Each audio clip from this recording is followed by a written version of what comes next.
और मिथ्यात्व का अंधकार होता है तो कर्म रूपी कीड़े पास आते हैं। लेकिन मैं ऐसा ध्रुव तत्व हूँ, उस ध्रुव तत्व की बारे में देखे, वो प्रकट रूप से प्रकाशमान है, जिसने कभी कोई कर्म को छुआ तक नहीं। अरे कर्म ने भी जीव तत्व को छुआ, समझ में आ रहा है कि नहीं आ रहा है? ऐसा ही भगवान आत्मा है, तो प्रकट रूप से प्रकाशमान है। अब इन सारे बोलों को लगाओ, एक पूरे की लाइन में बोलता हूँ। जो प्रीति अप्रीति से रहित है, जो शाश्वत पद है, जो सर्वथा अंतर्मुख है, जो प्रकट रूप से प्रकाशमान है, ऐसे आत्मा में तो रुचि, ऐसे आत्मा का स्वरूप है। आगे ऐसे सुख का बना हुआ है। कल अंत में अपन ये बात करें तो सुख का बना हुआ है, और अपन ने अंत में सुख किसे हम कहते हैं इसकी भी व्याख्या कर रहे थे। पुण्य का उदय किसे कहते हैं, पाप का उदय किसे कहते हैं, ये भी अपन ने कल देखा था कि अनुकूलता का नाम पुण्य का उदय, प्रतिकूलता का नाम ऐसा है क्या? ऐसा नहीं है। हमने ऐसा मान रखा है कि हमारे अनुकूल हो गया पुण्य का उदय, हमारे प्रतिकूल हो गया पाप का उदय, लेकिन दोनों में देखा जाए तो ये तो परिणाम है। हम जैसा फील करते हैं वैसा उसके ऊपर आरोप है। समझ में आया कि नहीं आया? बाकी तो कर्म का उदय है, परंतु उस कर्म के उदय में कैसा फील करते हैं वैसा उस पर आरोप आता है। ये बंदे पुण्य का उदय और पाप का उदय, इसकी व्याख्या दी। अब सुख से बना हुआ है, सुख से बना हुआ है तो उससे सुख प्रकट करना नहीं है, बस सुख स्वभावी हूँ ये स्वीकार करना। समझ में आया कि नहीं आया? दुख भी देखा, दुख क्या है? काल्पनिक द्रव्य की, काल्पनिक गुण की, काल्पनिक पर्याय है। वास्तव में दुख नाम की कोई चीज ही नहीं है। ये नाना प्रकार से जीव कल्पनाओं में दुखी होता है। तो सुख से बना हुआ है, बना हुआ है ये स्वीकार करना है। जैसे देखो, नल को खोलोगे तो क्या निकलेगा? क्या निकलेगा? पानी निकलेगा। हमारे मुंबई में आना, भाईंदर में देखते, भाईंदर में हमारे यहाँ नल खोलते हैं तो वहां पर दूध निकलता है। हमारे यहाँ मुंबई में नल खोलते हैं मूंगफली का तेल निकलता है। हमारे यहाँ नल खोलते हैं तो मिट्टी का तेल निकलता है। सही है? आप लोगों ने ट्रेन में सफर किया होगा, ट्रेन में नल खोलते तो चाय निकलती, ठीक है नहीं? गैस भी निकलती है आजकल। कैसे बोले पानी निकलता है? अरे जो उसमें भरा होगा वो निकलेगा ना। उसको गुरुदेव श्री दृष्टांत देते हैं, कुएं में होगा तो हवेड़े में आएगा। नहीं समझ में आएगा? कुआं और हवेड़ा, हवेड़ा समझते हो? अरे आजकल की भाषा में टंकी में होगा वो नल में आएगा, है कि नहीं? तो यहाँ पर कह रहे सुख से बना हुआ है तो अंदर सुख है, तो इसका आश्रय करेंगे तो क्या निकलेगा? सुख निकलेगा। समझ आ रहा है? ये समझना है। तो समय सारथी के पहले कलश में, पहला कलश कौन सा है समय सारथी का? बोलिए। पहला कलश नहीं मालूम समय सारथी? नमः समय साराय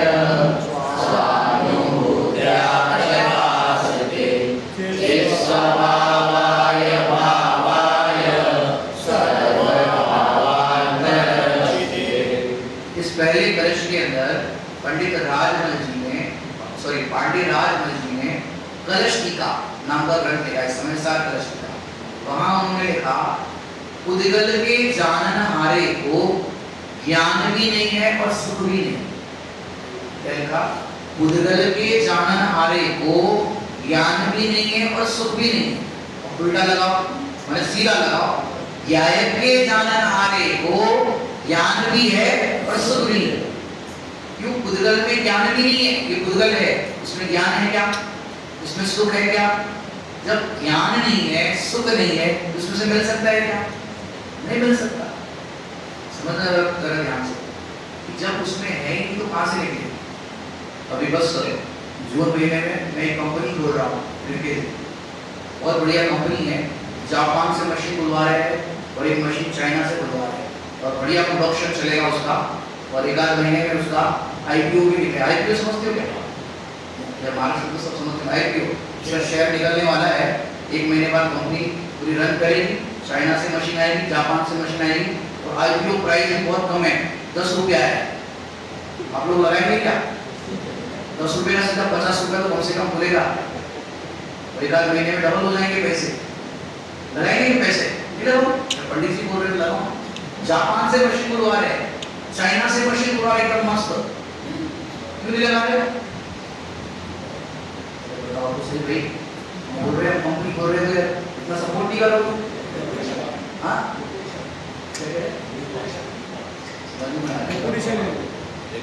रेपुटेशन म्हणजे क्या कहना चाहते हैं? मैंने बोला चाइना से मशीन बुला रहा हूँ, जापान से मशीन बुला रहा हूँ, एकदम ऑटोमेटिक मशीन बुला रहा हूँ और बढ़िया प्रोडक्शन चलेगा।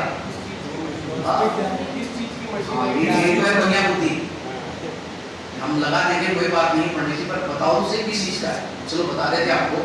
जापान से जो मशीन बुला रहे हैं उसमें हम कुएं का पानी डालेंगे। कौन सा डालेंगे? कुएं का पानी डालेंगे और घी निकलेगा। और चाइना से मशीन बुला रहे हैं उसके अंदर हम मिट्टी डालेंगे, बजरी होती है, बजरी रेत होती है, रेत डालेंगे, तेल निकलेगा। 10-10 रुपए इन्वेस्ट करना है आपको, लगा दो जितना भी, आप लोग तो लगाओगे। ऐसे कैसे चलेगा? हाँ बढ़िया कंपनी चलेगी। हाँ ऐसा आप लगाओगे क्या?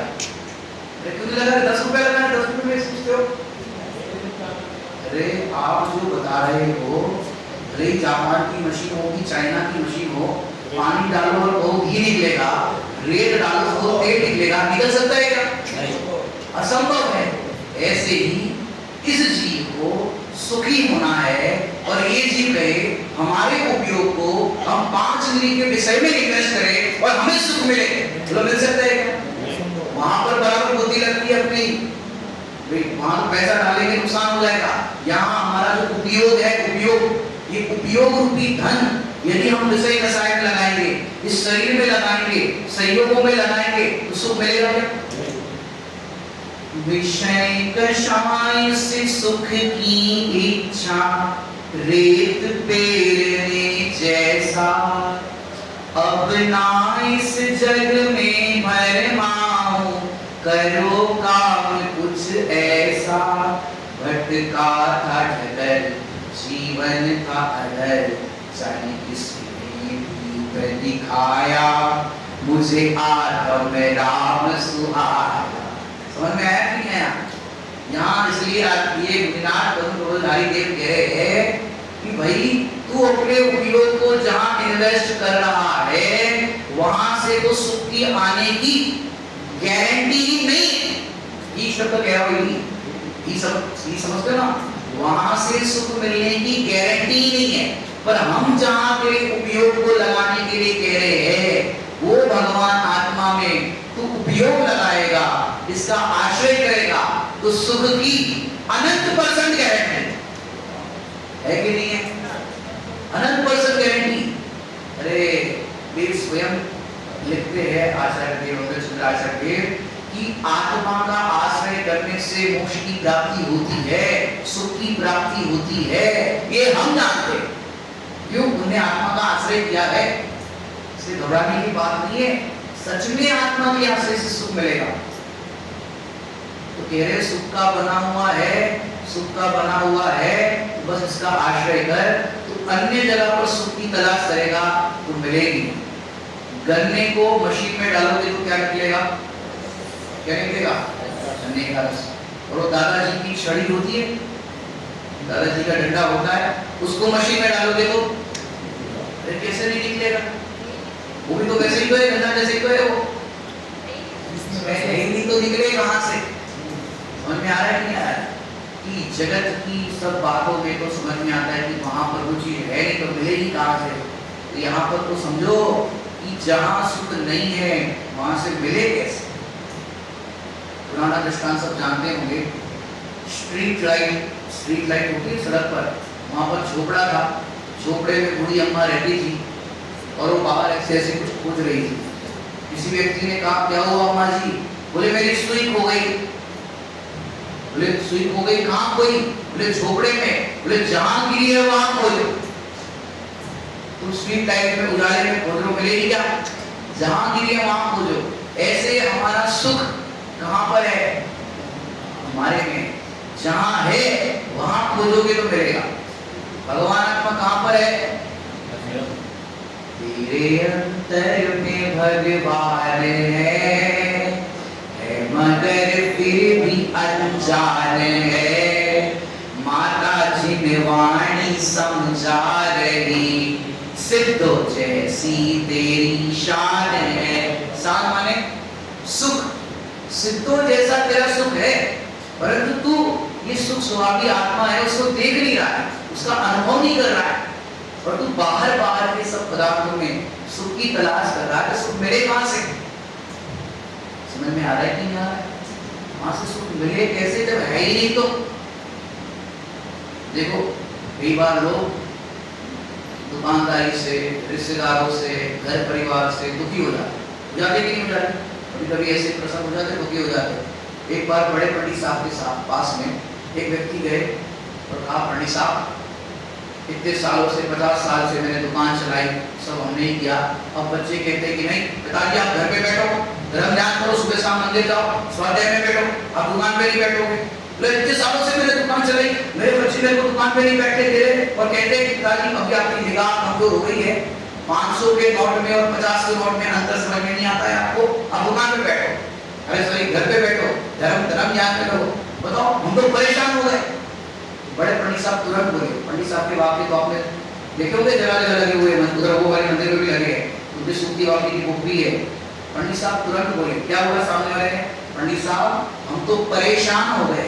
तो बड़े पंडित जी तुरंत बोले, विद इन अ सेकंड, जो पर में अपनी शान खोजता है वो परेशान होता है। शान माने सुख, जो पर में अपनी शान खोजता है वो परेशान होता है, और जो स्व में अपनी शान खोजता है उसे सम्यक ज्ञान होता है, परंपरा से केवल ज्ञान।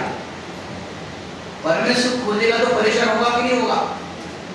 जितना देखेगा बाहर में उतना होगा हैरान तू। कहां देखो? अंतर में। अंतर में तो सुख सागर लहरा रहा है, इसलिए यहाँ पर लिखा कि वो भगवान आत्मा कैसा है, सुख का बना हुआ है। मैंने देखो सुख का बना हुआ ही समझ में आ जाए तो कहीं दुखी होने का प्रश्न ही न रहे। हम दुखी कब होते हैं? जब बाहर में देखते हैं, संयोगों को देखते हैं तो दुखी होते हैं। एक आपको प्रैक्टिकल दृष्टांत बताऊं। एक पिता की 5 लड़कियां थी, 5 लड़कियां थी, 5ों की शादी करा दी। पहली शादी कराई अरबपति के साथ, किसके साथ? दूसरी शादी कराई करोड़पति के साथ, तीसरी शादी कराई लखपति के साथ, चौथी शादी कराई हजारपति के साथ, और 5वां तो पति तो है, कौन से? पति है। अब 5 लड़कियों की शादी करा दी और कराने के बाद एक फंक्शन था घर के अंदर, तो 5 दामाद को बुलाया, लड़कियों को भी बुलाया।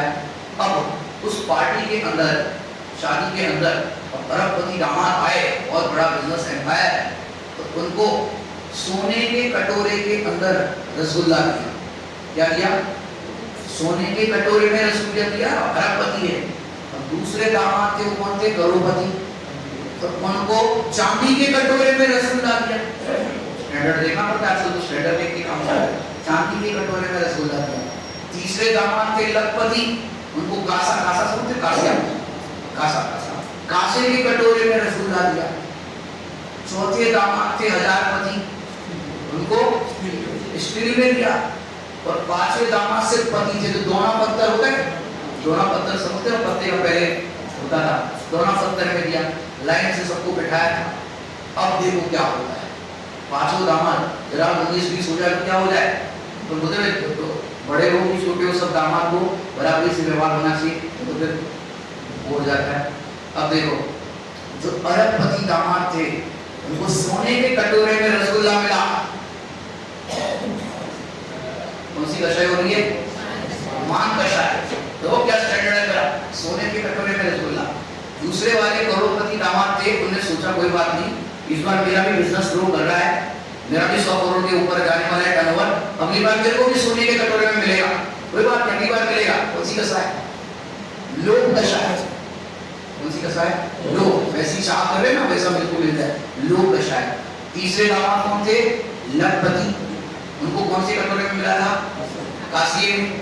वो कह रहा है तुमको काशी में दिया, इनको सोने में, इनको चांदी में, तुम खा लो। बोले मेरे को डॉक्टर ने काशी में खाने के लिए बोला, थोड़ा स्वास्थ्य लिए अच्छा है। कौन सी नशा है? स्टील के कटोरे में जिसको रसगुल्ला मिला वो दामाद तो भड़क गया। देना है तो सबको बराबर से देना चाहिए, सोने में दो, चांदी में दो, किसमें भी दो, बराबर से देना चाहिए, ऐसा करना चाहिए। कौन सी नशा है? क्रोध नशा है। और 5वें नंबर पे थे जिनको दोना पत्थर में रसगुल्ला मिला था वो खा रहे थे। और आजकल तो मीडिया वालों का जमाना है, बड़ी शादी बड़ी पार्टी हो तो मीडिया वाले पहुंच जाते हैं, अरे किसी को कोई व्यक्ति चाटा भी लगा दे ना, फिर पूछते आपको कैसा लगा, कैसा लगा चाटा पड़ा, कैसा लगा। मीडिया वाले कुछ भी पूछते रहते हैं और उनको पूछ ले इन सबको सोना चांदी कांसा में दिया, स्टील में दिया, आपको दोना पत्थर में दिया। लगता है आप छोटे दामाद हो इसलिए आपके साथ ऐसा व्यवहार हो रहा है, आपकी व्यवस्था बाहर की इतनी नहीं इसलिए ऐसा हो रहा है, आपको कैसा लग रहा है आपके साथ ऐसा व्यवहार हो। वो कुछ नहीं बोल रहे, चुपचाप शांति से रसगुल्ला खाया, पानी पिया, हाथ धोया। बोलो क्या कह रहे, आपको दोना पत्थर में रसगुल्ला दिया, आपको कैसा लग रहा है? बोलो कुछ नहीं लग रहा है। पांचों दामाद को जो रसगुल्ला मिला है वो बराबर एक सा मिला है, खाली प्लेट में अंतर है। समझ में आ रहा है कि नहीं आ रहा? पांचों दामाद को रसगुल्ला मिला हो और खाने के बाद प्लेट छोड़ के जाना है, कोई घर लेके जाता है क्या? चाहे सोने की हो, चांदी की हो, कोई भी हो, प्लेट यही छोड़ के जाना है। ऐसे ही 5वें नंबर का ज्ञानी समझो, 4 प्रकार की कषाय वाले अज्ञानी, 5वें नंबर का ज्ञानी। अरे भैया भगवान आत्मा तो सबको एक सा मिला है, प्लेट में अंतर है, कोई को मोटी प्लेट मिली है, कोई को गोरी प्लेट मिली है, किसी को काली प्लेट मिली है, किसी को हाइट में छोटी मिली है, किसी को बड़ी मिली है। ये संयोग की प्लेट हो गई, बराबर। शरीर संयोग में है ना, तो ये किसी को मोटा पतला गोरा काला मिला है, बराबर। संयोग में करोड़ रुपया किसी को मिला है, किसी को लाख रुपया मिला है, किसी का खुद का मकान है, किसी के किराए का मकान है, लेकिन भगवान आत्मा में एक सा मिला है कि मिला है। और सबको जो भी शरीर है संयोग है, उसके आश्रय से तो सुख होगा नहीं। वो दोना पत्थर जैसा है, वो चांदी सोने की प्लेट जैसा है। भेद विज्ञान सबसे करना है, समझ में आया कि नहीं आया?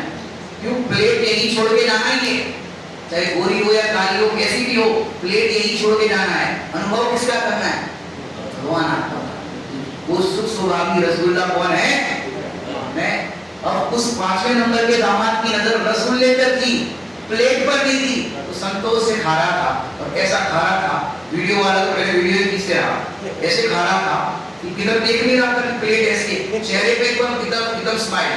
इसमें सदा रतिवंत बन, इसमें सदा संतुष्ट रे, इससे बन तू तृप्त उत्तम, सौ के वो जिससे तुझे। समय सारजी की गाथा है 206 नंबर की। इसमें सदा रतिवंत बन, अरे जिसको ये रसगुल्ला मिला है उसकी नजर रसगुल्ले पर है। ऐसे ज्ञानियों की नजर किस पर है? आत्मा पर। क्यों? बाहर के संयोगों में उदय अनुसार फेरफार हो सकता है, शरीर के अंदर नाना प्रकार से रोग हो सकता है, निरोगता हो सकती है, हर तरह की परिस्थितियां हो सकती है, लेकिन भगवान आत्मा उसमें कोई कमी नहीं है। समझ में आ रहा है कि नहीं आ रहा है? उसमें किसी प्रकार की कमी नहीं है, वो तो सबके पास एक जैसा है। बस जो एक जैसा है और सदा एक रूप रहता है, उसका आश्रय करने योग्य है। क्यों? वो सुख से बना हुआ है, किसी ने सुख उसके अंदर इंजेक्ट नहीं किया। समझ में आ रहा है कि नहीं आ रहा है? सुख किसी ने डाला नहीं है आत्मा के अंदर। क्यों? जो डालेगा वो निकाल नहीं सकता है। ये सुख तो कैसा है? ये सुख तो हमारा स्वभाव है। क्या है? सुख हमारा स्वभाव है। आत्मा में सुख नाम की ऐसी शक्ति है, निराकुलता का वेदन कराने वाली ऐसी शक्ति है। तो देखो क्या कहते हैं, प्रकट प्रकाशमान ऐसे सुख का बना हुआ है। आगे बढ़ते हैं, अपना चर्चा तो बहुत हो सकती है। फिर आत्मा कैसा है? नवमंडल के समान अकृत है। अकृत का अर्थ नीचे फुटनोट में देखिए, किसी ने नहीं किया गया। जैसे नवमंडल के समान अकृत है। आकाश को किसी ने बनाया है क्या? आकाश को किसी ने बनाया है? आकाश माने क्या? नवमंडल। यहाँ पर जो आकाश की बात चल रही है, आकाश द्रव्य नहीं, नवमंडल यानी जो ऊपर आकाश दिख रहा है, आसमान, इसको किसी ने बनाया है क्या? किसी ने बनाया नहीं। नवमंडल के समान अकृत है। समान माने उसके जैसा। जैसे आकाश ऐसे आत्मा को भी किसी ने बनाया है। समझ में आया कि नहीं आया? नवमंडल के समान अकृत है नवमंडल। और अभी जो बात बताई सुख से बना हुआ है, एक बात याद आई कि यहाँ पर मिराज पद्म प्रबलधारी देव कह रहे हैं सुख से बना हुआ है, तो बना हुआ है ये स्वीकार करो, बनो मत। क्या कह रहे जरा ध्यान से सुनना, बना हुआ है बनो मत, बना बनाया है सुख से बना हुआ, तुम बनो मत, बनोगे तो पिटोगे। क्या कहा? बना बनाया स्वभावी आत्मा है, तुम बनोगे तो पिटोगे। बनोगे तो पिटोगे क्या होता है समझो। एक अजय साधु थे, गुरु और शिष्य दोनों गाँव गाँव भजन कीर्तन करते थे, जाते थे। एक नगर में शाम के समय पहुंचे और एक राजा का पुराना खंडर जैसा एक स्थान था, खंडर था कुछ था वहां पे नगर के पास। तो उन्होंने सोचा कि रात में यही पड़ाव रखते हैं, पर सवेरे चले गए अगले गाँव की ओर और रात को वहीं पर पड़ाव रखा। अंदर थोड़ा गुफा जैसा था, तो गुरु बोले मैं यहाँ ध्यान लगाऊंगा, तो बाहर ध्यान लगा, एक जन की जगह है अंदर तो बाहर लगा लो, पर ध्यान रखना बनना मत, बनोगे तो पिटोगे। तो ठीक है, रात का टाइम था, अंदर गुरु तो ध्यान लगाने लगे, शिष्य बाहर ध्यान लगाने लग गया। लेकिन वहां पर बार बार मच्छर आए, मक्खियां आए, तो खंडर था तो वहां पर मच्छर मक्खी तो स्वाभाविक है, और वहां पर बार बार आए, बार बार ऐसे ऐसे ऐसे डिस्टर्ब होता था शिष्य। और उतने में राजा को भी नींद नहीं आ रही थी। राजा ने सोचा कि जो हमारा खंडर जैसा स्थान है जरा देख के आते हैं, अपन क्या विकास कर सकते हैं। सोचते हैं नींद तो आनी नहीं है, तो देखते हैं। राजा अपने सैनिकों के साथ और लोगों के साथ गया, मशाल लेके चलते थे पहले के जमाने में, और वहां पर बाहर वो बैठा हुआ था शिष्य, और ऐसे ऐसे कर रहा और अंधेरे में दिखा नहीं, और वहां पर आवाज लगाई, डंडा लगाया, कौन है वहां पर, कौन है वहां पर? बोले मैं साधु बाबा, मैं साधु बाबा, और ऐसे ऐसे आवाज करने लगा, बोलने लगा। उनको लगा जो सैनिक वगैरह थे, लगता कोई पी के तुम होकर के बैठा है, ऐसा साधु बाबा हटो यहाँ से। डंडा मार के उसको भगा दिया। रात का टाइम था, अंधेरे का टाइम था, वो भाग गया, हटो यहाँ से, भाग गया। अंदर लेके गुफा में, कौन है अंदर?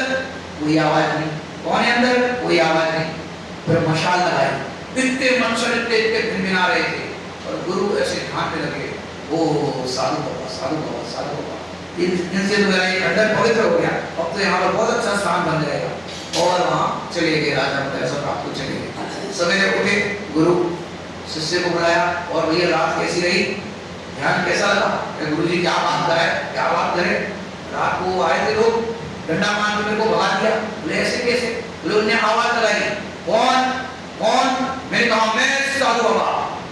बोले तुम बने क्या को साधु बाबा? बने इसलिए पिटे, अरे तुम शांति से बैठे रहते। वो समझ जाती है साधु बाबा है, स्वरूप को साध रहे हैं, साधु है, मक्खी मच्छर काट रहे हैं, साधु है, बोल नहीं रहे हैं, ये साधु है, तुम बने तो पिटे। ऐसे मैं सेठ, मैं अध्यक्ष, मैं पुरुष, मैं स्त्री, नाना प्रकार से पर्याय रूप तुम बनोगे तो 4 लाख में पिटोगे। और मैं आत्मा, अरे ये भी मत बोलो, पिटोगे नहीं, सुख स्वामी अनुभव करोगे, समय दर्शन ज्ञान शक्ति की प्राप्ति और मोक्ष की प्राप्ति। और न्याय नहीं है, बनना नहीं है, बना बनाया है। तो देखो नवमंडल के समान अकृत है, जैसे आकाश को किसी ने बनाया नहीं है, वैसे आत्मा को भी किसी ने बनाया नहीं। एक एडिशन में ऐसा भी छपा है, जो यहाँ पर मूल कलेक्शन भी लिखा है, बिंबा प्रतापवादी की आत्मा जो है वो नवमंडल के समान आकृति वाला है। ऐसा भी कोई एडिशन में छपा है, तो उसका भी अर्थ सार्थक ही है। नवमंडल के समान आकृति वाला है, मतलब जैसे आकाश अरूपी होता है, जैसे आत्मा भी कैसा है, दोनों अर्थ सार्थक ही है। कोई भी एडिशन में अगर हो तो एक तो अकृत अर्थात किसी ने बनाया नहीं, और एक अरूपी, ऐसे आत्मा भी कैसा है, नवमंडल के समान अरूपी है। तो ये बात है। आगे बढ़ते हैं। अब कहते हैं चैतन्यामृत के पूर से भरा हुआ जिसका स्वरूप है। आत्मा का स्वरूप कैसा बताया? चैतन्यामृत के पूर से जिसका स्वरूप भरा हुआ है। कितनी सुंदर बात है। चैतन्य रूपी अमृत से जिसका स्वरूप भरा हुआ है, जैसे जलेबी के अंदर मिठास भरी हुई है, भरी है कि नहीं भरी? जलेबी बनाते हैं फॉरेनर्स आते हैं, फॉरेनर्स, उन लोगों को बड़ा आश्चर्य होता है कि ये जलेबी है, इसमें इंजेक्शन से डालते हैं वो मिठास। रोटी का फुलका देखते हैं फॉरेनर्स, उनको लगता है भाई इसमें हवा किसने भरी, आश्चर्य होता है, वो फोटो किससे ऐसी चीजें दिखती है। यहाँ कह रहे हैं चैतन्य रूपी अमृत के पूर से जिसका स्वरूप भरा हुआ है, और कब से भरा हुआ है? अनादिकाल से। बस वो भरा हुआ स्वरूप तुझे देखना है, चैतन्य अमृत के पूर से जिसका स्वरूप भरा हुआ। बात ये है भरा हुआ है, लेकिन इस अज्ञानी जीव को ये खबर नहीं है कि मेरा स्वरूप चैतन्य रूपी अमृत के पूर से भरा हुआ, खबर नहीं है। बस इतनी सी बात है। एक रचना है बड़े पंडित जी की, अपना स्वरूप, इसने पढ़ी है क्या? एक लाइन बोलता हूँ, अगर पढ़ी हो तो याद कर लेंगे। रे जीव तू अपना स्वरूप देख तो जरा, रग ज्ञान वीर सुख का भंडार भरा।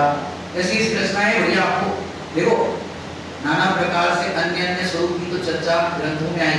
बड़े पंडित जी ने लिखा अपना स्वरूप, वास्तव में अपने आत्मा का स्वरूप कैसा है? रे एक बार बोलेंगे तो आपको ध्यान आएगा। रे जीव तू अपना स्वरूप देख तो जरा, बोले तू अपना स्वरूप देख तो जरा, द्रव्य ज्ञान वीर सुख का भंडार है भरा। द्रव्य ज्ञान वीर सुख का भंडार है, ये अंदर भरा है, पर हमको खबर ही नहीं उसकी। भरा हुआ देखे तो दुख मिलता है।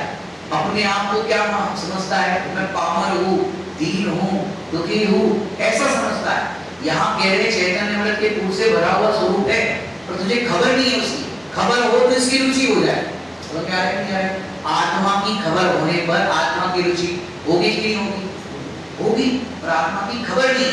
देखो सवेरे सवेरे का टाइम था, माँ ने बच्चे से कहा बेटा तुम फलाने गांव जा रहे हो और उसके गांव जा रहे हो, आने में देरी हो जाए तो नाश्ता लेकर के ना, थोड़ा साथ में देरी हो जाए तो नाश्ता रहेगा, तो कम से कम रास्ते में तुम खा लोगे कुछ। नहीं होगी, मैं यूं गया यूं आया, क्या बात करते हो? गया और अभी 1 घंटे 2 घंटे में आ गया। तो बच्चे तो बच्चे हैं। और माँ ने बेटा नहाने के लिए गया, माँ ने फटाफट मनपसंद चीजें जो थी पराठे पराठे बनाई, टिफिन का डब्बा रखा, उसके बैग में रख दिया। बच्चे को नहीं पता है। अब बच्चे फटाफट उठा, नहाया धोया और अपना काम किया, मंदिर दर्शन किए और वो बस में बैठ गया। बरसात के दिन थे और एक गांव से दूसरे गांव के जाने के लिए बीच में पुलिया पड़ती थी, पुल था, और बरसात खूब था, नदी थी, तो पूरा नदी का पानी पुल पे आ गया। बस कंडक्टर बोला कि भैया जब तक पानी नहीं उतरेगा तब तक क्या होगा, बस आगे नहीं बढ़ेगी। अब घंटा हो गया, 1 घंटा 2 घंटे हो गए। माँ का फोन आया, बेटा कहाँ तक पहुँचे? अरे माँ क्या बताओ, पुलिया तक पहुँचे है, बस आगे बढ़ेगी नहीं जब तक पानी उतरेगा नहीं, और 1-2 घंटे लगेंगे। बेटा नाश्ता कर लेते, कुछ खा लेते पिए लेते। अरे मम्मी मैंने आपकी बात मानी नहीं, आपको खूब कह रहे थे नाश्ता लेकर के जाओ, मैं लेके नहीं गया, तो लेके गया होता तो खा लेता। अब माँ क्या कहेगी? क्या कहेगी? उसको तो नहीं मालूम था ना, तो उसकी माँ क्या कहेगी? एक बार बैग खोल के देख तो जरा, एक बार बैग खोल के देख तो जरा, गर्मा गर्म मनपसंद नाश्ता भरा। ऐसे ही यहाँ पर हमारी जिलवानी माँ कह रही है, एक बार ये बैग है, क्या ये पंडित जी एक दिन बोलते हो क्या है मच्छर डालेंगे, एक दिन बोलते हो चौका है, प्याज कह रहे हो, एक दिन भजिया बना दिया था, एक भजिया है, लास्ट कह रहे हो बैग। एक बार बैग खोल के देख तो जरा, ये भी बैग है ना। रे शिव तू अपना स्वरूप देख तो जरा, जग ज्ञान वीर सुख का भंडार है भरा। ये चैतन्य अमृत के पूर से भरा हुआ है, खबर नहीं थी हमको। और जैसे ही जीव ने दिखा कि मेरा स्वरूप तो चैतन्य अमृत के पूर से भरा हुआ है, और जैसे ही देखा आत्मा की रुचि हो गई। क्या हो गई? इसलिए यहाँ ये पूर से बता रहे हैं चैतन्य अमृत के पूर से भरा हुआ जिसका स्वरूप है, ऐसे आत्मा में तो रुचि क्यों नहीं करता। ये यहाँ स्वरूप बताया है। एक बार तो आत्मा को देख, कैसा है आत्मा, इसका स्वरूप कैसा है। जब स्वरूप देखा तो पता चला मेरा स्वरूप तो चैतन्य अमृत के पूर से भरा हुआ है। अब तक पता नहीं थी, बात ये अब तक पता नहीं थी। माने जिनवाणी माता हमें ये देखो, जिनवाणी माता ने हमको निधि भी बताई और निधि को प्राप्त करने की विधि भी बताई। समझ में आया कि नहीं आया? आप लोगों ने वीतराग पूजन किए कि वीतराग पूजन? उसकी जयमाला बहुत बढ़िया है, उसमें एक लाइन आई, विस्मय से प्रभु था तुमको निरखता, महामूढ़ दुखिया स्वयं को समझता, स्वयं ही प्रभु दिखे आज मुझको, हर्ष मानो मिला मोक्ष नीरो। समझ आया क्या? विस्मय से हम भगवान को देखते थे, मैं तो दीन हूँ, पामर हूँ, और भगवान ने क्या कहा, अरे तुम भी प्रभु हो। और जैसे ही प्रभु देखा, मानो बिना मोक्षी। वहां पर एक और लाइन आई, निधि प्राप्ति की प्रभु सहज विधि बताई। क्या बताई? निधि बताई और निधि प्राप्ति की सहज विधि बताई। समझ में आ रहा है कि क्या है? निधि भी बताई और निधि प्राप्ति की सहज विधि भी बताई। आप लोग सब लोग मलकापुर की और देखेंगे। और कोई आपका है क्या गाँव? बोलते हैं हमारे यहाँ मुंबई से कहीं जाते हुए गाँव जा रहे हैं, आपके कहीं है कि नहीं? कहाँ पर है कोई स्थान? कौन सा गाँव? मलकापुर के अलावा पहले नेटिव कोई नहीं है? शेलापुर है, समझो शेलापुर है। हमको तो दृष्टांत चाहिए, शेलापुर है भाई साहब, कह रहा हूँ शेलापुर। अब समझो एक दादाजी आए, आपसे मिले और कहा, ऐसा क्या नाम आपका? प्रशांत जी। एक दादाजी आए और कहा, प्रशांत जी आपके जो दादाजी थे हमारे परम मित्र थे, शेलापुर में रहते थे हम लोग। उनने कहा था 2026 में प्रशांत जी से एक बात कहना। बोले क्या बात कहना? आपको ना क्या बात कहना है? तुमने कहा कि जहां आपके दादाजी का भोजन बनता था शेलापुर में, जहां भोजन बनता था उस चूल्हे के नीचे 10 करोड़ का खजाना है। क्या बोला? 10 करोड़ का खजाना। वो दादाजी ने आपको बोला कि जहां रोटी बनती थी उनकी चूल्हे पे, उस चूल्हे के नीचे, गांव में घर है शेलापुर में, और वहां चूल्हे के नीचे रोटी है। अब बताओ, जिनने ये बात कही दादाजी ने, उनकी महिमा आएगी नहीं आएगी? पहले ये बताओ, आएगी कि नहीं आएगी? नहीं आएगी? अरे ठीक है जाओ, कोई बात नहीं, ऐसा करेंगे। अरे आपने क्या बात बताई, 2026 की सबसे बड़ी ब्रेकिंग न्यूज, ऐसी न्यूज बताई आपने, क्या बात बताई। ऐसे ही जिसने आत्मा का अनुभव किया और जिसने ये आत्मा की बात बताई देव शास्त्र गुरु ने, उनकी महिमा आएगी नहीं आएगी? तो बड़े पंडित साहब ने पहली लाइन लिखी आत्मा का अनुभव के बाद, प्रभु आपने एक रियायत बताया। इसे दादाजी आपने 10 करोड़ का खजाना बताया। बोलो महिमा ही नहीं है। और देखो वो खजाने को प्राप्त, पहले खजाना कहाँ है ये भी बताया और प्राप्त करने की सहज विधि भी बताया। अरे इतना बोला होता कि आपका जो मकान है उसके नीचे गड़ा हुआ है, फिर क्या होता? पूरा मकान तोड़ना पड़ता, बहुत सारे मजदूर भी लगाने पड़ते। हम लोग समझ में आ रहा है नहीं आ रहा है? और खाली कहा लोकेशन एकदम जीपीएस बोलते ना, लोकेशन वो बता दिया चूल्हे के नीचे है। तो कितना सरल काम, खुद ही फावड़ा लेके आ गए, बोलने लगे 10 करोड़ का खजाना मिल गया। ऐसे यहाँ पर जिनवाणी माता भी क्या बता रही है? निधि बता रही है। चैतन्य अमृत के फूल से तेरा भरा हुआ स्वरूप है, और वो चैतन्य अमृत कहाँ है? अंदर है। बस तू यहाँ देख ले, दृष्टि कर ले। ये निधि भी बताई और निधि को प्राप्त करने की सहज विधि बताई। आगे, जो विचारवंत चतुर पुरुषों को गोचर है, क्या लिखा है? देखो अब तक यहाँ पर बोल जो चले वो आत्मा के चले। कौन कौन से बोले एक बार याद कर लेना सब लोग। पहला बोल, जोर से बोलो।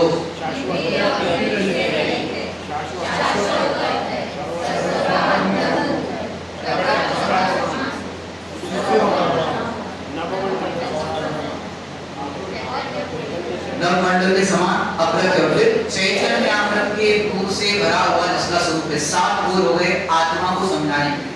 अब आत्मा समझाने के बाद कह रहे हैं वो आत्मा किसको मिलता है? आत्मा तो सभी है, लेकिन आत्मा मिलता किसको है, उसकी प्राप्ति किसको होती है? तो कह रहे जो विचारवंत चतुर पुरुषों को गोचर है।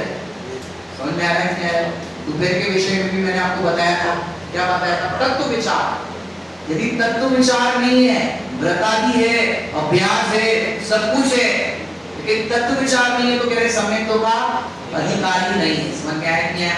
मैंने आप कहीं से ग्रंथ में देख लो, कोई भी ज्ञानी के वचन देख लो, तत्व विचार पर बहुत जोर दिया है। तो कह रहे हैं विचारवंत चतुर पुरुषों को गोचर है। चतुर, चतुर समझते हो? चतुर माने चतुर और चालाक में अंतर होता है, समझा है? चतुर और चालाक में अंतर है। चतुर ज्ञानी कौन होते हैं? चतुर।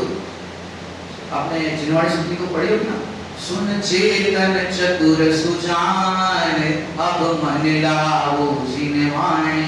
जिनवाणी सुनती है, बहुत जगह चतुर चतुर शब्द आता है ज्ञानियों के लिए। तो चतुर बनो, चालाक नहीं। जो विचारवंत चतुर पुरुषों को गोचर है।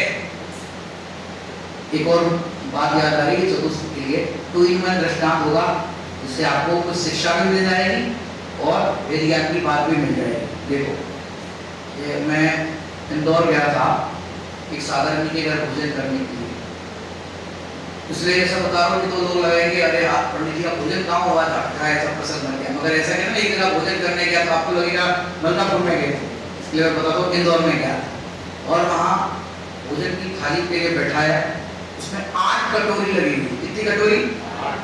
8 कटोरी। दाल की कटोरी अलग, सूखी सब्जी थी, सूखी सब्जी समझते हो?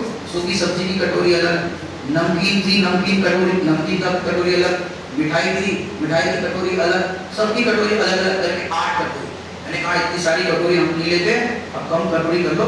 पंडित जी चिंता मत करो, काम वाली बाई आती है, मुझसे भाई आती है, चिंता मत करो, 8 कटोरी रखने में मतलब इतना देखो इतना आराम होगा, धुलने में इतना हो जाएगा, काय को करना? जो सूखी चीज है, फैलने वाली है, क्या जरूरत है उसके लिए? तो पंडित जी चिंता मत करो, काम वाली बाई आती है। ठीक है, आती है। मैंने तो नहीं दिया, मेरे को जितनी आवश्यकता उतना ही मैंने करा।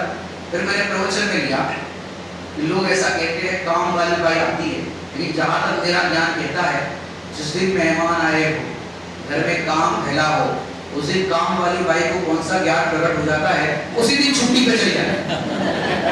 तो मलकापुर में ऐसा नहीं होता, जिस दिन बहुत काम फैलता है, बहुत काम रहता है, वो काम वाली बाई को कौन सा ज्ञान प्रकट हो जाता है, छुट्टी पे चली जाए। अब सोचो 10 लोगों का भोजन हो, मेहमान आए हो, विद्वान आए हो, 10 लोगों का भोजन हो, शाम का टाइम हो, एक को 8 कटोरी आपने दी, 10 लोगों को कितनी हो गई? और 3-4 चम्मच भी लग जाएंगे तो 4 चम्मच भी लोग कितनी हो गई? 40 चम्मच, 80 कटोरी, थाली, बनाने के बर्तन हो गए कि नहीं हो गए? और समझो शाम का टाइम हो और काम वाली बाई को कहीं से पता चले बहुत मेहमान आए हैं और वो छुट्टी पे चली जाए, बोलो क्या होगा फिर इतने सारे बर्तन का? अब इंतजार कर रहे हैं, अब तक नहीं आई, अब तक नहीं आई। एक जगह गया था दर्शन में, जिनके घर रुका था, शाम के बर्तन, मैं 9 से 10 प्रवचन करके घर पे आया, बर्तन पड़े, मैंने बोला बहन जी क्या बात है? बोले वो काम वाली बाई नहीं आई, सवेरे नाश्ते के बर्तन के साथ भरवाऊंगी, आने दो उसको। मैंने बोला बहन जी रात भर में कितने जीव उत्पन्न हो जाएंगे, भोजन की थाली में जो सब बर्तन है वहाँ पर कितने जीव हो जाएंगे। उनको जब समझाया उसके बाद उन्होंने एक बार मिले थे, बोले अभी मैंने कभी भी ऐसा नहीं करा, रात के बर्तन छोड़े। अब सोचो जिसके रात के बर्तन भी पड़े हैं, सवेरे नाश्ते के बर्तन भी प्लस हो गए और वो प्रतीक्षा कर रही है, अब तक नहीं आई, अब तक नहीं आई, अब तक नहीं आई, किसकी? काम वाली बाई सवेरे सवेरे प्रतीक्षा कर रही। अब सोचो जो ज्ञानी धर्मात्मा होते हैं, प्रातः काल नित्य क्रम से निवृत्त होते हैं, तो द्वारापेक्षण के लिए खड़े होते हैं। समझते द्वारापेक्षण क्या होता है? पड़गाहन के लिए चक्रवर्ती या भरतेश वैभव पढ़ो, नित्य क्रम से निवृत्त हुए तो द्वारापेक्षण के लिए खड़े होते हैं कि पात्रों को दान दें। अब जिसकी शाम की काम वाली बाई नहीं आई, वो किसका द्वारापेक्षण करेगी? काम वाली बाई। अब तक नहीं आई, अब तक नहीं आई, और गुस्सा इतना आ रहा था कि जो साजे बर्तन थे, अच्छे बर्तन, अच्छी कटोरी थी, जो झूठी भी नहीं थी, उसको भी गुस्से में डाल दिया, आने दो उसको। अब पता चला कि काम वाली बाई 3-4 दिन नहीं आने वाली, किसी कारण से पता चल गया कहीं से ऐसे में। अब जो बर्तन एक्सेस क्वांटिटी में हो गए, अब घर में 2 बहुएं हो, इतने सारे बर्तन, आपको क्या अपेक्षा थी काम वाली बाई आए, वो काम वाली बाई नहीं आ रही है, अब दो बहुएं हैं, मैं भी रानी तू भी रानी, कौन भरेगा पानी, इतने सारे बर्तन अब कौन करे, कैसे करे। और वहाँ जो आजकल की, अब देखो मैंने 2 in 1 बातें बता दी, आप 2 in 1 समझते हो कि आरंभ कम से कम होना चाहिए, ज्यादा फैलाव नहीं होना चाहिए, आरंभ में फिर उतना होने में करने में हिंसा भी होती है, ये बात बता दी। दूसरी बात अब समझो, दूसरी बात है, अब एक चालाक बहू थी, नई बहू थी, चालाक थी, गोद का बच्चा था हाथ में और वो गोद में ऐसे कर रही थी और उसने बच्चे को, बच्चा था गोद का, एक चिमटी काटी, अभी बच्चा रो रहा है आप ही मान लो, बच्चे को चुप कर रहे आप ही मान लो, ये चालाक हो या बात इसकी चल रही चतुर। अब सुनना, अब किसी प्रसंग में ऐसा ही बन गया कि वो सारे बर्तन एक जन को मांझने में आए, कभी कभी ऐसी घटना हो जाती, तो ऐसा प्रसंग बन जाए कि सारा लोड आपके ऊपर पड़ गया। अब आप उस प्रसंग में क्या करोगे, उस समय आपको आत्मा गोचर हो रहा है कि क्या गोचर हो रहा है, अनुभव में क्या आ रहा है, आत्मा आ रहा है कि नहीं आ रहा है, बताओ उस प्रसंग में क्या हुआ, उस समय आप अपने आप को क्या फील कर रहे हो, ये देखो, ये प्रैक्टिकल उदाहरण दे रहा हूँ, डे टू डे लाइफ में ऐसी घटनाएं बहुत घटित होगी कि सारा लोड आप पे पड़ जाए और कोई सलग क्या चालाक है।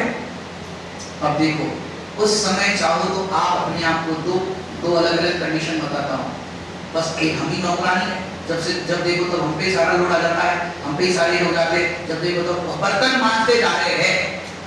आप अनुमान लगा सकते हो बर्तन मांजने की स्टाइल से कि घर में आज महाभारत हुई, बर्तन की आवाज ऐसी आएगी और रखने के स्टाइल से, अरे पतिदेव दुकान से आए और रोटी परोसने के स्टाइल से पता चल जाए कि आज तो कुछ हुआ है, फेस रीडिंग होता है, पता चल जाता है रोटी रखने के स्टाइल से आज तो कुछ हुआ है, ऐसा रख दिया मुंह फेर कर दी, समझ में आ गया आज कुछ हो गया।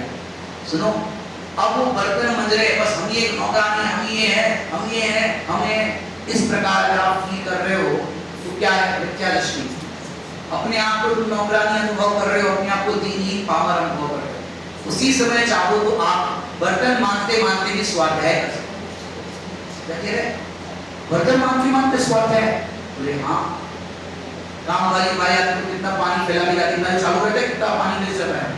आप उसी समय चाहो तो जैसा चरणानुयोग में कहा है, पानी दोहरे छन्ने से छान करके प्रयोग करना चाहिए, बकायदा आप देखो श्रावकाचार्य जी में आपने थियरी पढ़ा और आप काम कर रहे हो प्रैक्टिकल है, आप बढ़िया छान करके बर्तन को ध्यान रख करके कोई जीव की विराधना ना हो जाए, ये यत्नाचार पूर्वक करोगे, ये चरणानुयोग का प्रैक्टिकल स्वाध्याय है, वो है कि नहीं है। अगर अयत्नाचार से करोगे तो पाप का वध होगा, यत्नाचार से करोगे तो पुण्य का वध होगा, पुण्य पाप के फल का विचार करना, ये कर्णानुयोग का स्वाध्याय है, फल कार्मिक रूप से। अरे महापुरुष सतिया होते हैं तो कोई भी कार्य करते हैं तो यत्नाचार से करते हैं, तो उनको स्मरण करना, चंदन पारा आदि को स्मरण करना, बेटी ऐसे करते होंगे, ये ब्रह्मानियों का स्वाध्याय है। तो आपने सुना पड़ा हो, अरे मैं बर्तन को मानने वाली नहीं, मैं तो आत्मा, ये कौन सा स्वाध्याय है, ये चार अनुयोग दिखाई ना, चार अनुयोग है, चार अनुयोग एक दृष्टिकोण है। आप लोग भी दुकान पर बैठे बैठे स्वाध्याय कर सकते हैं, ये दृष्टिकोण के बल पर। कैसे कि आगम में लिखा है अन्याय पूर्वक व्यापार नहीं करना चाहिए, अनीति पूर्वक व्यापार नहीं करना चाहिए, अभक्ष चीजों की बिक्री नहीं करनी चाहिए अपनी दुकान में, समझ आ रहा है कि नहीं आ रहा है, जो हिंसा से उत्पादित है ऐसी चीजों की बिक्री नहीं करनी चाहिए। मैंने एक जगह सागर गया था, सागर नाम सुना, मध्य प्रदेश में सागर, वहां मैंने बताया अब उस चीजों को दुकान पे नहीं बेचना चाहिए। एक जन बोले पंडित जी हम दुकान पर सिगरेट तंबाकू और चीजें बेचते हैं, नहीं बेचना चाहिए अपने को, ऐसी जो कैंसर का सामान है जिसको खाने से पीने से कैंसर होता है, भले ही मुनाफा ज्यादा मिलता हो लेकिन नहीं करना चाहिए। आपको पुण्य के उदय से पाना है जितना धन वो कहीं और से आ जाएगा, और उनने उसके बाद बंद कर दिया, दूसरी बार मिलना हुआ, पंडित साहब आपने कहा तब से सिगरेट तंबाकू और जो कुछ भी ऐसी चीजें थे बेचने वाले अवक्ष उनने बंद कर दी, दूसरी चीजों में मुनाफा होने लग गया, वही का वही रहा। तो अन्याय अनीति अवक्ष पूर्वक व्यापार नहीं करना चाहिए, यत्नाचार पूर्वक करना चाहिए, चरणानुयोग का स्वाध्याय। समझ में आ रहा है कि क्या है, तो उसका फल क्या आएगा, उसका फल का विचार करना कर्णानुयोग का स्वाध्याय। श्रीमद रामचंद्र जी व्यापार करते, कई का व्यापार करते, जवेरात का करते, डायमंड हाथी का करते थे। एक अरब का व्यापारी उनके पास आया, कुछ डायमंड्स दिए, बोले कितने का, बोले 5 लाख का। बोले ठीक है ले गया, 5 लाख दिए और वो डायमंड्स रख दिए। वो होटल पे गया, बड़े भाई से गांव में व्यापार करके आया, जैसे से है। बोले वो 5 लाख के नहीं, वो 15 लाख के थे, बेच करके आ गए। वो दौड़ा दौड़ा आया श्रीमत जी के दुकान पर। फिर साहब मेरे से गलती हो गई, वो 5 लाख में आपको बेच दिया, उसकी तो बहुत कीमत है, अगर आपके पास कोई आता तो आप क्या कर रहे? एक बार डील हो गई तो हो गई, ऐसा बोलते कि नहीं बोलते?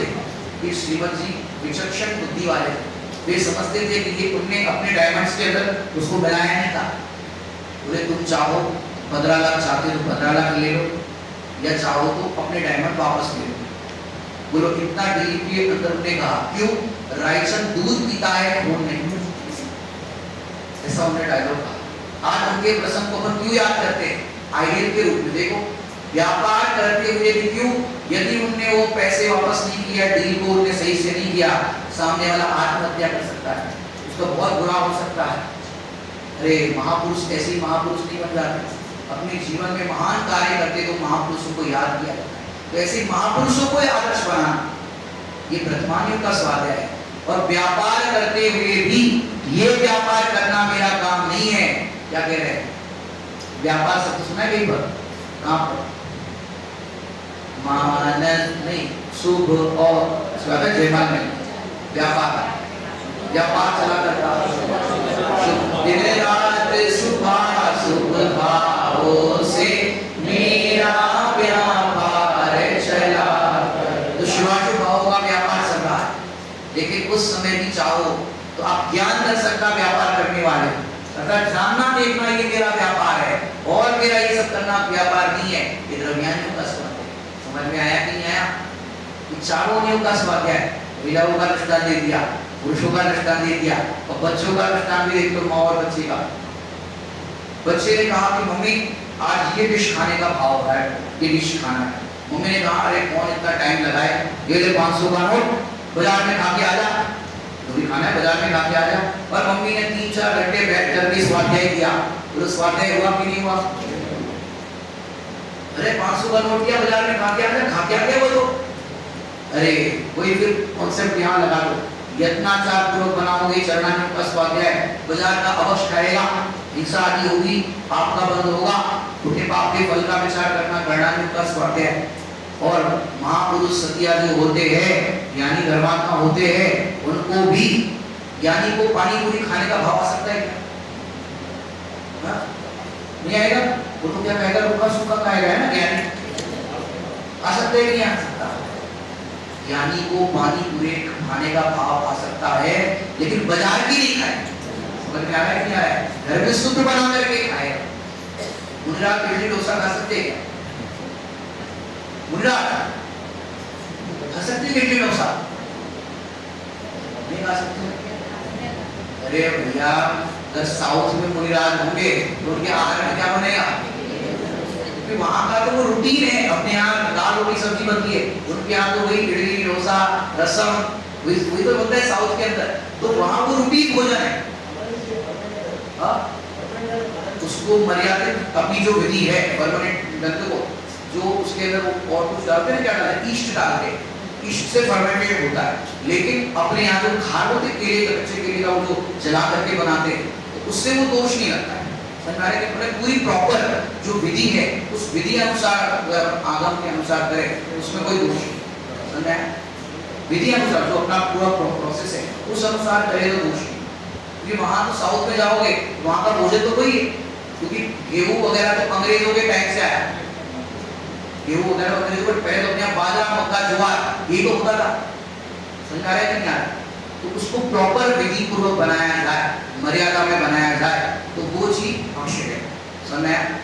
तो यहाँ पर जो आपको बात बताई 2 in 1 वाली बातें हो गई, वो भी जरूरी है जानने के लिए।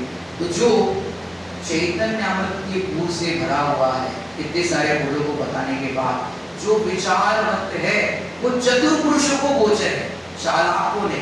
अब यहाँ बात चलेगी आत्मा का अनुभव कैसे हो। अब तक बात क्या चली? भगवान आत्मा कैसा है। अब वो आत्मा का अनुभव कैसे हो, तो आत्मा का अनुभव कैसे हो कि जो विचारवंत चतुर पुरुषों को गोचर है, ऐसे आत्मा में तू रुचि क्यों नहीं करता? अब ये पूरा कनेक्ट करेंगे कि जो विचारवंत है और वो कैसा विचार करना, कैसे वो आत्मा की प्राप्ति हो, इसको अपन कल एक चार्ट के माध्यम से स्क्रीन पर आपको दिखाएंगे। आत्मा का अनुभव कैसे हो, उस अनुभव की पूरी विधि अपन कल देखेंगे।